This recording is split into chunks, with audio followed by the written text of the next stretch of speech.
الله تعالی انبیاء کرامو ته په دې ژوندۍ کې ډېر زیات عزت ور نصیب کړو، لیکن د انبیاء کرامو د عزت لوی وجه هغې ته علم الله تعالی ور کړی.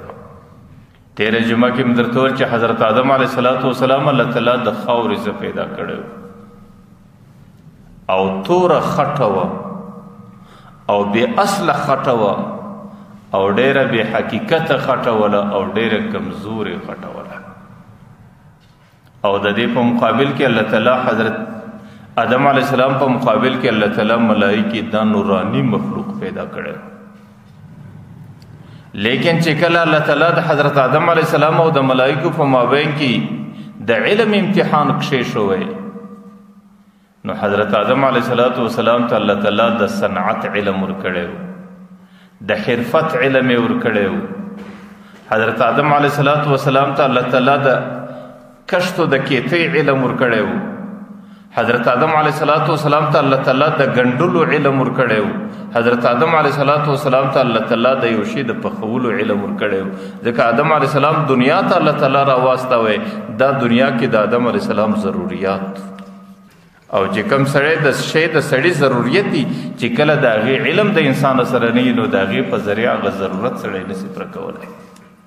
لیکن ملائکو چونکې خوراک ته ضرورت نه درلودی، ملائکو کشت و کروندې ته ضرورت نه درلودی، ملائکو لباس ته ضرورت نه درلودی، ملائکو ګنډلو ته ضرورت نه درلودی، ملائکو د سالن او د دې ترتیباتو پخولو ته ضرورت نه درلودی. د ملائکو سره د دې شی علم نه ورسره. نو چې کله د آدم علیه السلام او د ملائکو په مابین کې الله تعالی د امتحان په شکل یو ترتیب جوړي او هغه امتحان الله تعالی په علم کې اخی، د آدم علیه السلام سره د دې شان او علم ورسره او د ملائکو سره نو ورسره، نو الله تعالی د علم په انعام کې الله آدم علیه السلام ته دا انعام ورکړي چې ملائکې به ټول تا ته سجده کوي. د دې دپاره چې ستا فضیلت پر دې ټولو ملائکو باندې ښکاره سي. حالانکه د ملائکو ذات د نور سره جوړ دی او د آدم علیه السلام ذات د خارې او د خټې سره جوړ دی. نو د ذات په اعتبار خو ملائکې پر آدم علیه السلام ډیر فضیلت لري، لیکن د هغې باوجود بیا هم آدم علیه السلام ته ملائکې الله تعالی په دې باندې مکلف کوي چې ده ته به سجده کوي. د هغې بنیاد علم و چې آدم علیه السلام ته کوم علم و، الله تعالی ملائکو ته هغه علم نه ورکړی. علماو د دې ما تحت یو نقطه لیکلې ده. هغه نقطه دا ده چې د حضرت آدم علیه السلام سره صرف د ضروریاتو علم ورسره و، چې کوم شي ته د ضرورت الله تعالی د هغې علم د تور کړی.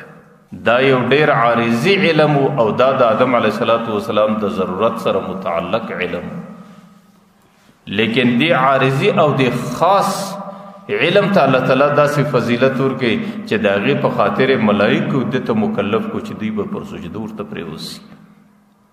نو ستاسو څه خیال دی چې الله تعالی یو چاته د خپل ذات علم ورکړي، الله تعالی یو چاته د خپلو اسماو علم ورکړي، الله تعالی یو چاته د خپلو صفاتو علم ورکړي، الله تعالی یو چاته د خپل معرفتو د عبادت علم ورکړي، نو بیا به هغې ته الله تعالی په دې مخلوقاتو کې کومه درجه ورنصیب کړي.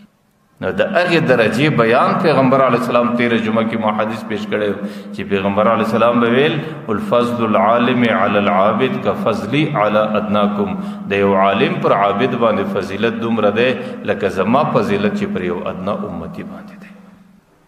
ځکه علم دا د انبیاو صفتو او انبیاو چې عزت پیدا کوي هغې د علم په خاطر پیدا کوي. حضرت آدم علیه السلام څخه وروسته حضرت ادریس علیه السلام ته الله تعالی علم ورکړي. د څه علم یې ورکړي؟ هغې ته الله تعالی د قلم او د کتابت علم ورکړي. د حضرت ادریس علیه السلام څخه مخکې چې انسانانو یو د بل سره اسلام پوکاوی او یو د بل سره سر خلاصاوی، هغې په تکلم په الفاظو په ژبه باندې او د ادریس علیه السلام څخه مخکې نه قلم و نه کتابت و، نه د کتابت علم و نه د خط علم و نه د چا دا ترتیبونه ایزده و. لیکن ادریس علیه السلام ته الله تعالی د قلم علم ورکړي چې پای کې الله تعالی د عربي علم ورکې، د عبراني علم ورکې، د سوریاني علم ورکې، او دا ټول مختلفې ژبې وي چې په دې کې دته د قلم مهارت رالی او د لیکایي مهارت رالی. او چې کله ادریس علیه السلام ته الله تعالی علم ورکې، نو ادریس علیه السلام ته الله تعالی د علم په ذریعه باندې هغه فضیلت ورکړي چې ورفعناه مکانا علیا. بعض مفسرین وایي چې الله تعالی ادریس علیه السلام ته زندگی په څلورم اسمان کې ورکړي، او د مکانا علیا څخه بعض مفسرین داخي چې ادریس علیه السلام ته الله تعالی په جنت کې زندگی ورکړي. ادریس علیه السلام د ملائکه ملګری دی او لوړو اسمانو ته پورته کوي، او څلورم اسمان کې حضرت عزرائیل علیہ السلام په مخبر علیہ د حضرت ادریس علیہ السلام روح قبض کړي، او د روح د قبض کېدو څخه وروسته حضرت ادریس علیہ السلام ته الله تعالی په جنت کې علم، په جنت کې زندگی ورکړي. د ادریس علیہ السلام ژوند اوس هم په جنت کې روان دی.